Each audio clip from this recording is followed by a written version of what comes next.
Wow. Wow. I told you, didn't I? Think about those last words. Think about those last words. A fight for the soul of humanity. In essence, that's really been the black struggle, right? What we are going through on a daily basis. Thank you, Amanda. I now want to call up Milton Kambula, who is a special peace advocate. He is an expert and an innovative leader in African development. As such, he offers his 15 years of experience in education, transformation, entrepreneurship, peace building, moral leadership, and working cross-sector partners. Give a warm welcome, please, to Milton.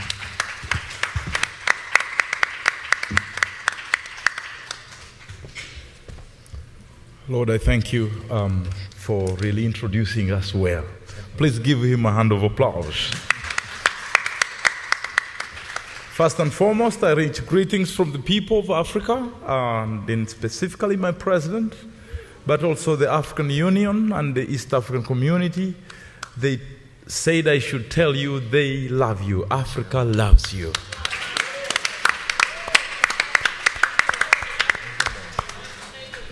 In a special way, we want to really thank National Action Network for fighting for freedom, justice, and peace for our African brothers, our African black people that came here many years ago and around the world. He's a man of resilience and he's a fighter. Let us give him a hand of applause. That is Reverend Al Sharpton. We thank you, we thank you. In a special way, also thank you for fighting for justice for us. Our brother who died in pain, George Floyd. We were on TV, the entire African continent.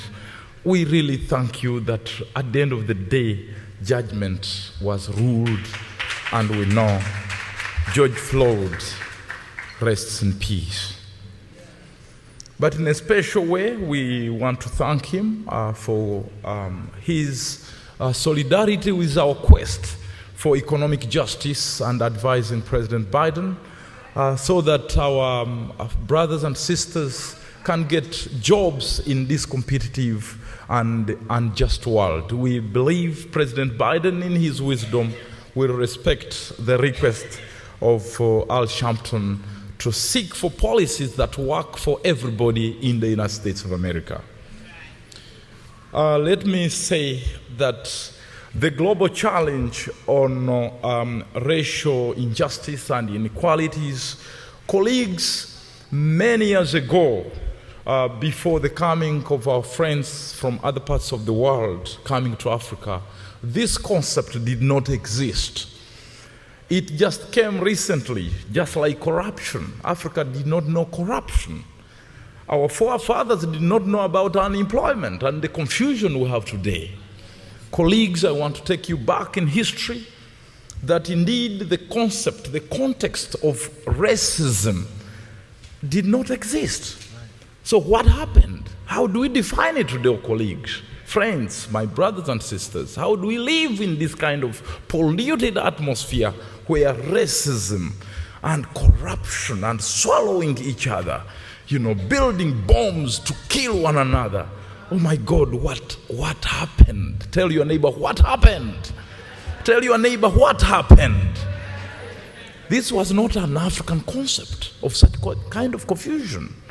And to tell you that is not part of our concept, we were able to build the pyramids, the science and technology that will give the world the best universities in Africa that burst the rhetoric, the concept of civilization. This is a new world order that we are not prepared for. The voice of Africa, therefore, that I'm representing right now, I want you to really go back in history to understand that for Africa, in spirit and flesh and civilization, we knew we were connected to each other. That is how we knew our relations, that you cannot hurt another. based on the skin of the color of his skin. We knew you cannot hurt another because, or on the basis of his or her gender. We knew that thousands of years ago, before the coming of the colonial education. But very importantly here is that we knew the concept that we are the ones who burst the world. We knew, because even the scientists have evidently produced evidence about that. That whether they are Chinese or Americans or Europeans or Middle East people, we knew that they are a part of us. So there was no reason to hate them, to hurt them, to kill them. Rather, the African continent welcomed everybody. I want to tell you that the concept of unity in diversity came from Africa. Colleagues and my friends, therefore, I want to remind you that you are a special people. And we are the original people. Not only the original people, but we knew to communicate to God. So I come here to represent the entire continent and remind you of that confidence. The confidence that we are one family under God. We are connected to that power. That's where we get our constitutions and the rule of law and the human rights concepts and the dignity that we want to give every human being. Colleagues, based on that, the second concept is the concept of then spirituality that will come or share one common origin. The lack of understanding that is why America and in every part of the world we have injustices. The failure for us to understand that we came from one spiritual God, the Creator, and that one day we will die and go back to Him. That is the source of all the devils and the injustices that is happening here. And so I bring a higher knowledge to everyone in this room and around the world that we have to reboot the world towards that civilization. Colleagues, because of time, I want also to acknowledge that wisdom that Africa had many years ago then helped us to understand that how do we live with each other in peace and harmony? To answer that question, our forefathers who had power to talk to God directly, individually, and that's why we had one faith. We did not have religion, we had faith, spirituality. And so this is what God told everybody in their prayers to God. That we got to have what we call common shared values. Tell your neighbor, common shared values.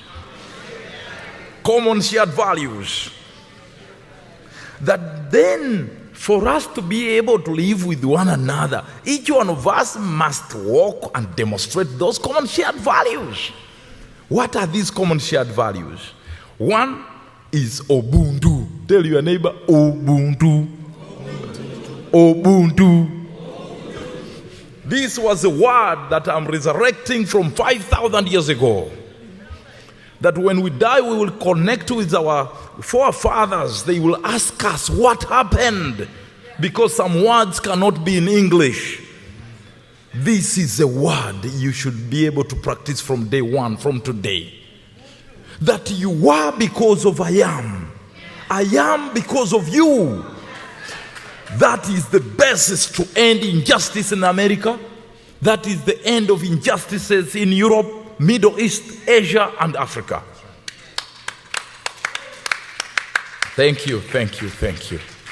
The moment you understand that your success depends on your neighbor, on your community, and your success also depends on other people in other countries, then you will not build nuclear bombs to hurt them. Tell your neighbor, thank you, God. Thank you for providing that information.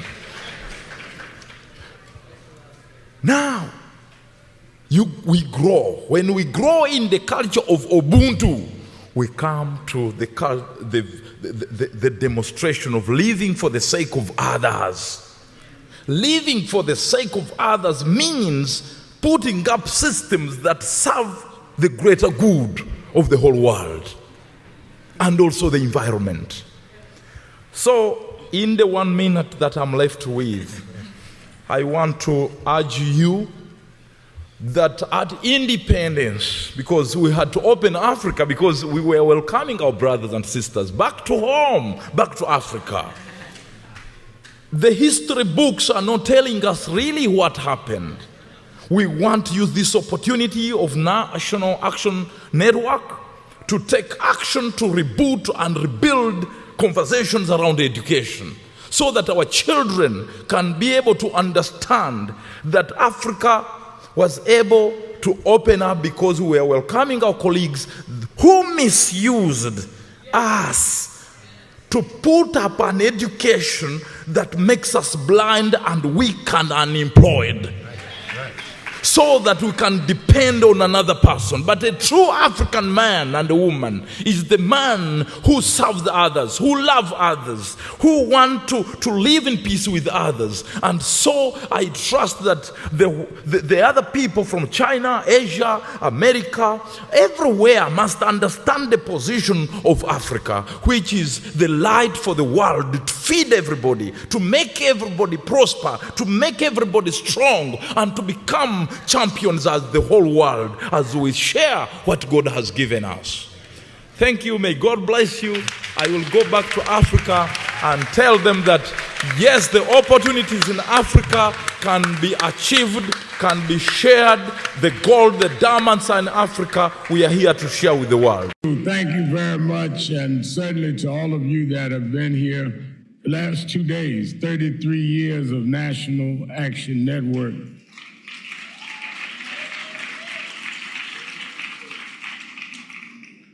In year 2000, National Action Network was able to get the 2 candidates for presidential Democratic nomination, Al Gore and Senator Bill Bradley, to debate for the first time at the Apollo Theater. 4 years later, I ran for president. But 4 years after that, which is now 16 years ago, every candidate, Democratic candidate for president, came to this hotel for our convention.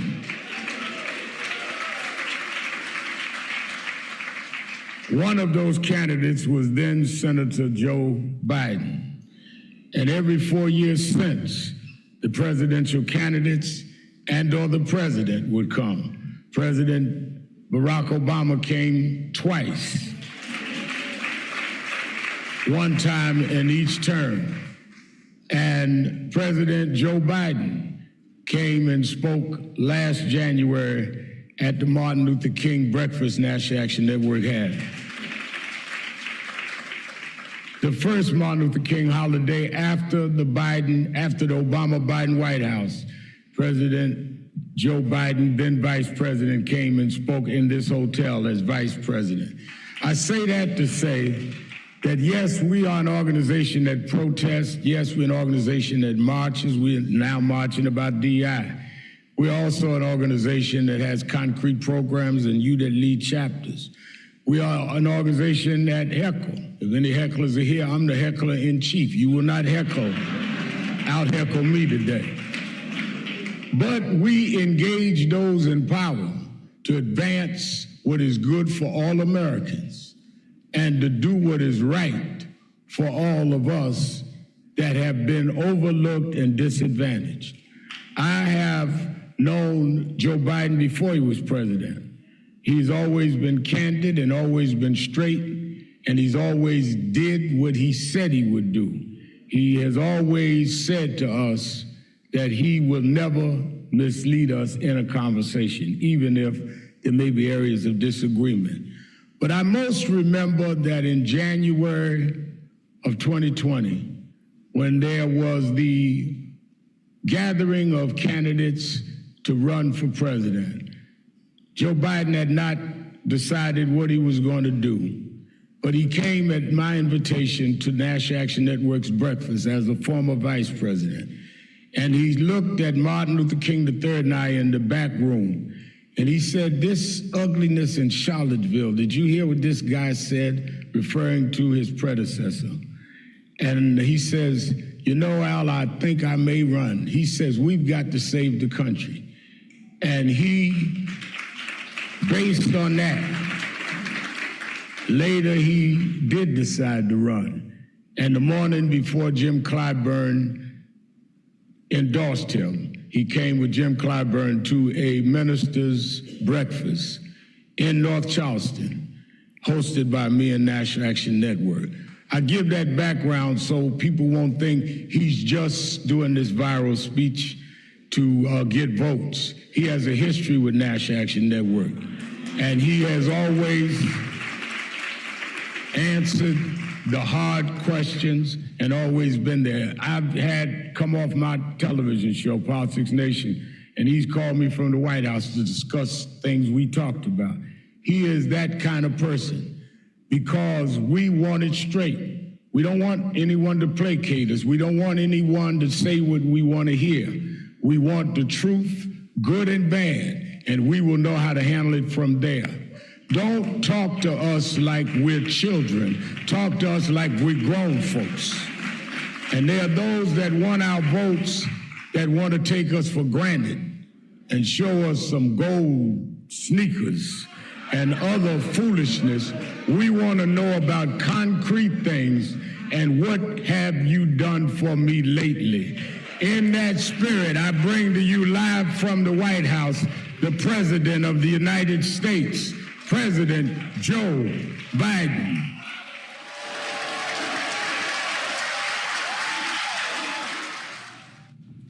Thank you, Rev. Thanks for that introduction.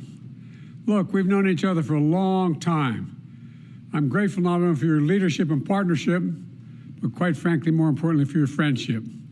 And thanks to all of you, members of our nation's most important civil rights organization. You know, for more than 30 years, the National Action Network has been on the front lines in the work to redeem the soul of America. We've been on the same page, and the work is as important as it's ever been. You know, during your convention, you heard from members of the most diverse administration in history, our administration, starting with our Vice President, Kamala Harris, who's doing an incredible job, in my view. And so is Steve Benjamin, who's with us, he's with you guys tonight, right now. Together, we've kept our promises to make some of the most significant investments in the Black American community ever. Promise kept to get through the pandemic and make sure the Black community was not left behind and everyone was taken care of. Put checks in pockets to cut Black child poverty in half. Promise kept to rebuild all of America, reconnecting Black communities that have been cut in half by interstate highway systems with jobs and opportunity as well. To ensure that every community has access to clean water and high-speed internet. Promise kept to protect and expand Obamacare, saving Black families $800 a year on their premiums.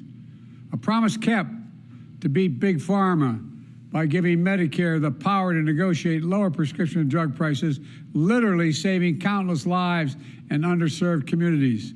For example, members of the Black community who need insulin now are because of their diabetes, now only have to pay $35 a month for insulin instead of $400 a month. And there's much more to come, by the way. A promise kept to invest an historic $7 billion in HBCUs, to relieve student debt for more than 4 million people so far, including a significant number of Black borrowers. Including just today, I announced another 277,000 Americans. A significant number of Black borrowers are also having their debt forgiven. A promise kept to advance justice, the first Black woman on the Supreme Court, and more Black women confirmed for the Federal Circuit Court of Appeals than all previous presidents combined, every single one. Most important executive order on police reform, to ban chokeholds, greatly restrict no-knock warrants, advance effective and accountable community policing. A promise kept to sign the most significant gun safety law in decades, the first law making lynching a federal hate crime, keeping my promise that no one should be in federal prison for merely possessing marijuana.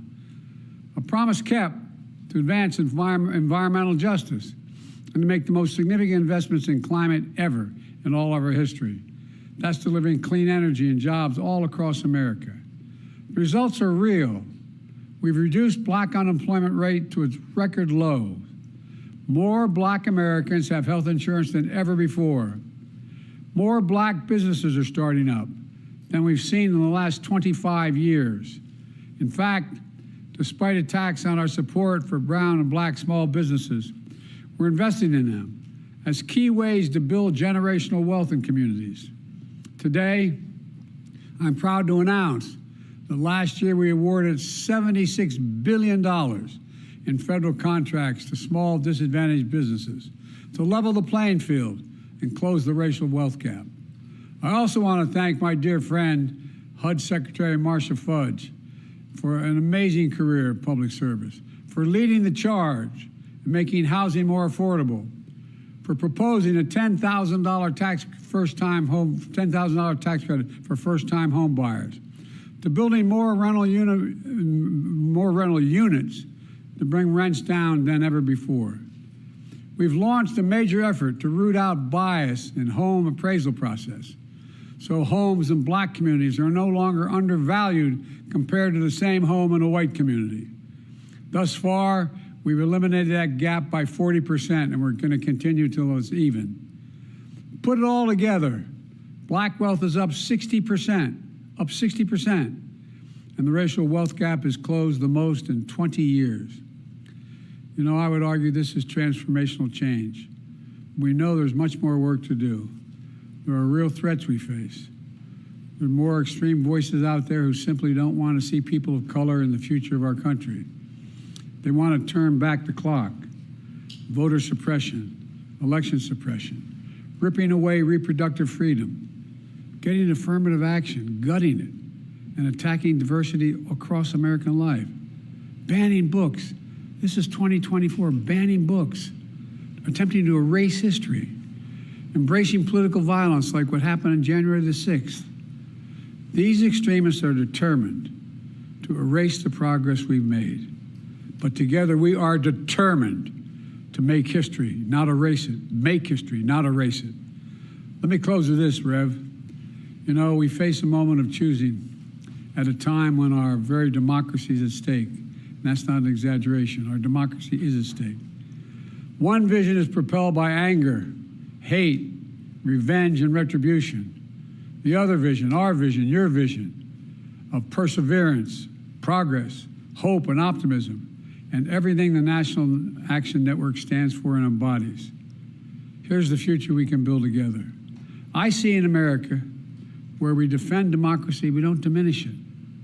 I see America where, with your help, I signed the Freedom to Vote Act and the John Lewis Voting Rights Act into law, where I signed the George Floyd Justice and Policing Act into law, where we make Roe v. Wade the law of the land again, and we can do that.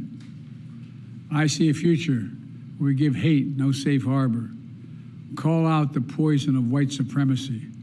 I see an America where the economy grows from the middle out and the bottom up, not the top down, and where the wealthy finally begin to pay their fair share of taxes, where working people finally have a fair shot with child care, elder care, paid leave. We're one of the only nations in the world that doesn't have paid leave. I see a future where we save the planet from a climate crisis and our country from gun violence. You know, my administration just yesterday expanded back, 2 days ago, expanded background checks. But that's not enough. We'll ban assault weapons, high-capacity magazines because we did it once, we got to do it again. We must get it done. And folks, I know we can do this. I've never been more optimistic about our future. You know, we just remember who we are. We're the United States of America. We've come out of every crisis stronger than we've gone into it. And there's nothing beyond our capacity when we act together. So let's keep acting together. I'm looking to you for help. I'm looking to you for leadership, and I hope you look to me for the same. God bless you all, and may God protect our troops. Thank you very much.